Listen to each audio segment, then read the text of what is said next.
so on, and this, of course, makes the sanitary situation worse. So we started from this point. For example, removing the rubbish and cleaning the canalization and giving instructions to the people how to manage. We have a campaign against scabies inside the camp, because these scabies or itching, as they call it, it is mostly in such areas because the camp is overcrowded with people. It is small cottages with very narrow alleys with open canalization. Majority of the population is children. The families, we have the members of the family, the average it is 8 to 10, and mostly they are children. So in these days where we have enough time, we have stress on preventive medicine, on qualifying our personnel. But at the beginning there was a difficulty in personnel because we haven't enough. So we started our intensive courses of first aid, for practical nursing, and for operative stuff. And we are proud that our personnel were ex-carpenters, students, blacksmiths, and so on. And within 2 or 3 months we were able to have about 30 good qualified nurses who helped us so much that we didn't feel that we are only 2 doctors. We work in a power of 20 doctors at that time. And if you know that we have received or admitted in our hospital more than 6,000 casualties, you can understand that the work of the nurses and the personnel was very great. The first siege was in January, and it was a siege where they prevent any kind of food supply or other means of supply to the camp. And there were battles and fights at that time, and the road opened for a couple of days. And then started the second siege. You said you treated about 6,000 casualties. What kind of wounds and infectious diseases were you having to deal with during the 55 days? During the 55 days we have mostly the war injury, especially the shrapnels, because it was a very heavy and severe bombardment. That 60,000 bombs within 2 months in the camp had fallen. Moreover, there was severe diseases just like gas gangrene. We have cases of tetanus, and the most dangerous for us in the last days was the dehydration of the children. The last 15 days we have only 20% of the water supply, and even this 20% of water supply was from one source which is very close to the positions of the phalangists. And I know that when the mothers go by nights to fetch water, they just said to each other farewell, because nobody knows if he is coming back or not. And we have the martyrs of water. We have a daily average of 15, 17.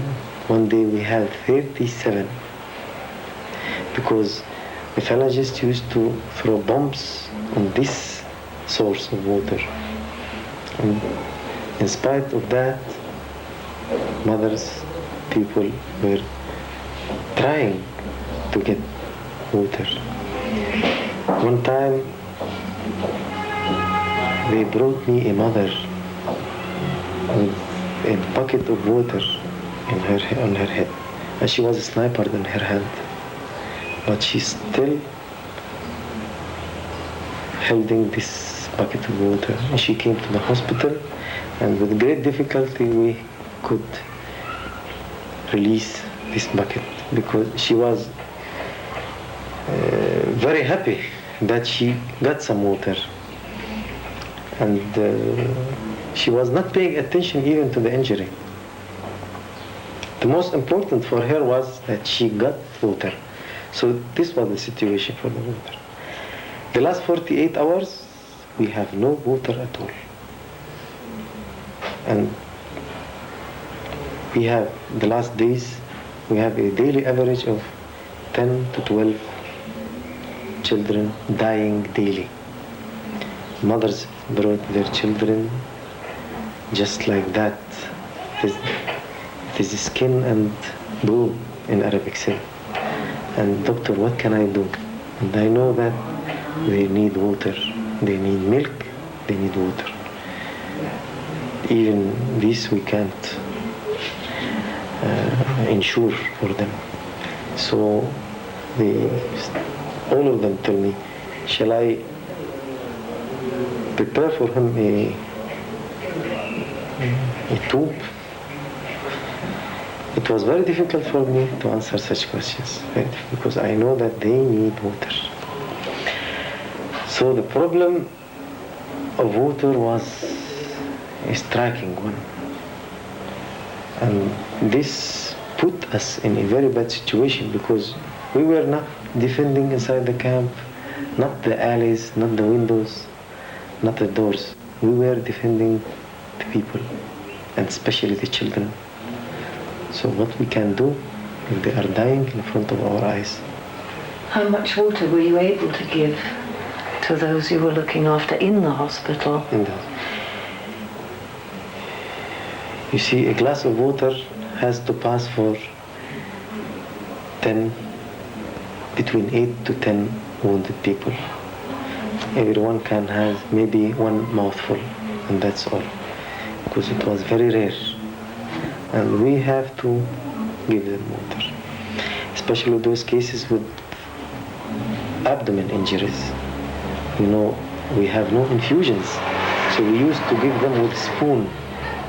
Every couple of minutes we give them 2 milliliters of water, because they can't eat, so we give them water by teaspoons every couple of minutes. And this, of course, affects the situation of the wounded greatly. But I say that mostly involved were the children, the small children, because they can't stand the water loss like adults. So we saw them vanishing in our eyes. They are dying slowly, or they were dying slowly. How did you manage for drugs and dressings with the blockade and the siege? You see, the first 10 days we were obliged, after the first 10 days of siege, we were obliged to evacuate the hospital for certain purposes. First, the roads to the hospital were very dangerous. The underground conditions without electricity was very bad for the wounds, and the hospital was overcrowded. And we were afraid that the hospital will be taken over by the other side, because it was in the front. So we evacuated the hospital to another place. At that time, or with that time, we have a big deficiency in drugs, because the great number of wounded, and we were planning to have medical supply to the camp, but we succeeded to have one truck passed in. This is after the first siege, but we didn't succeed to have the rest of the medical supply. Of course, at the beginning we started our own infusions. We make infusions by ourselves, especially glucose and normal saline when there is electricity. But after that, no conditions of sterilization, no electricity, with the big deficiency in drugs, we started using the hypertonic solutions, water and salt. Of course, we have big deficiency in the medical materials, the gauze, the cotton for dressing. So we started using the curtains, the sheets, the clothes for dressing as a dressing material. What helped us is the penicillin, because we had only the penicillin. Even it helped us up to the only the last 15 days we have no drugs at all. But we have to that extent penicillin. But what penicillin can do for all these wounds, especially we have severe infections on the chest and the abdomen. We have gas gangrene, we have tetanus, we have head injuries, brain injuries. At the hospital we were able to do operations, major operations even. But later on, with the loss of drugs, with the loss of infusions, with the loss of sterile conditions, we were obliged to do only life-saving operations. One time, one of our nurses wanted to evacuate a casualty which was near our emergency center. She ran to that position and suddenly a bomb fell near her. And she had a very big thigh injury. We wanted to, of course there was an arterial bleeding with arterial cut. So we wanted to operate here, but at that time we were living the days of the convoys of the International Red Cross. And we were preparing her for evacuation next day. But suddenly the evacuation of the wounded stopped for 5 days, and we couldn't do anything for her, and we lost her. During the period of January until August, what help did the International Red Cross give? Until Zatar, nothing. Nothing? Nothing. The role of the International Red Cross in Tal Zatar was the evacuation of 465 wounded in 4 convoys. They didn't even allow the phalangists and the fascists. They didn't allow the International Red Cross to bring anything inside the camp. With the fearful injuries that you and Dr. Labidi had to deal with, how was it that you were able to carry out operations that you'd never dealt with before? I graduated a general practitioner and finished 1 year in surgery because I was specializing, but when the clashes began in Lebanon, I quit my specialization and came back. But of course, I have to do my job as a surgeon, as a dentist, as a gynecologist, as an obstetrician inside the camp, as a pediatrician. I have to do everything because there was no choice. So we succeeded to do big operations, and we had good results of them. We operated in abdomen, extremities, on chest, even on brain. And in the last 15 days you only had salt and water? On the last 15 days we even had no salt and water. Even at the last days we used to tell the people, the relatives of the wounded, to bring us a bottle of water and a little bit of salt in order that we can do dressing for their relatives or the wounded we had. How many people in Tel Azata died before the evacuation?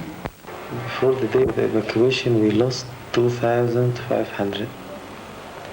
And the last day, only the day of evacuation, we lost about 1,000 people.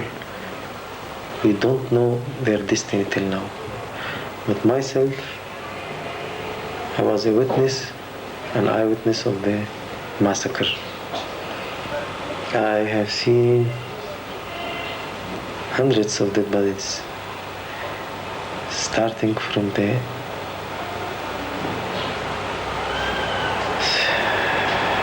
entrance of the camp up to the museum area. Because you know that day they have 12 control points. And in these 12 control points, they used to liquidate mostly the males.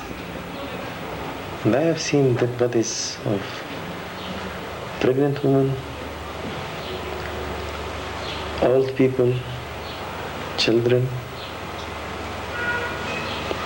and my nurses. Because they shot my nurses in front of my eyes.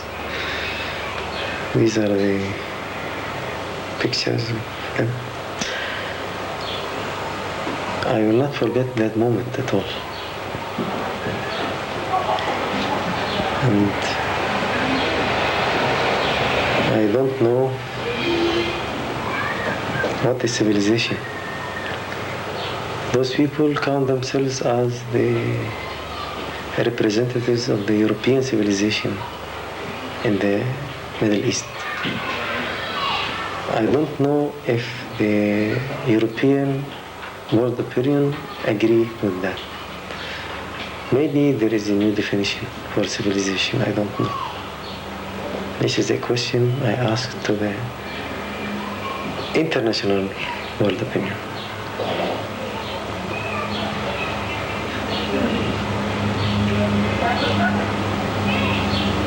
How were you able to get out of the camp?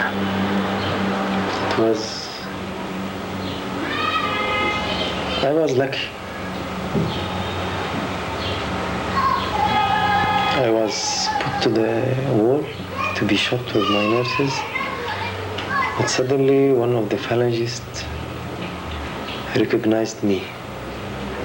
I had operated him 7 months before that moment on his chest, because they brought him to our hospital. It was the nearest hospital in that area.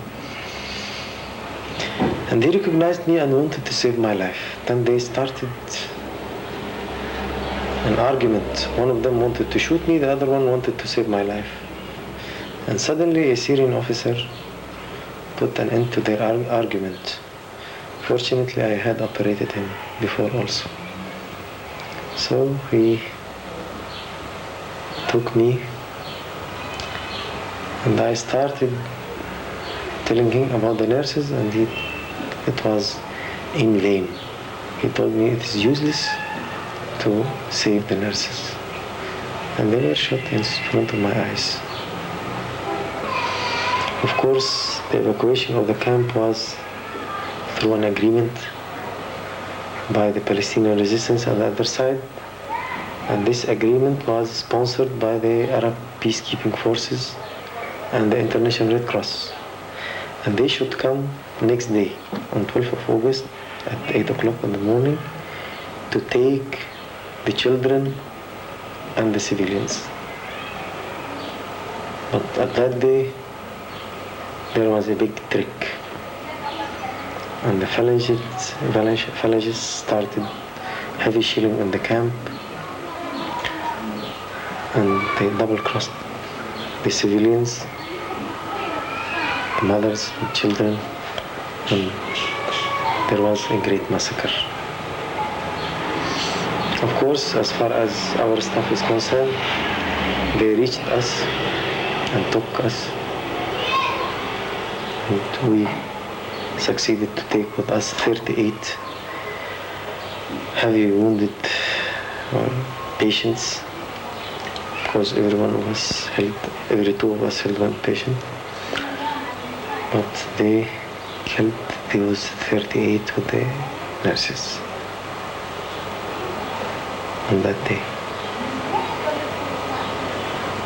And through our investigation, we know that we lost 1,000 people on that day. We don't know their destiny, but I have seen many dead bodies, among them my nurses. Oh my God.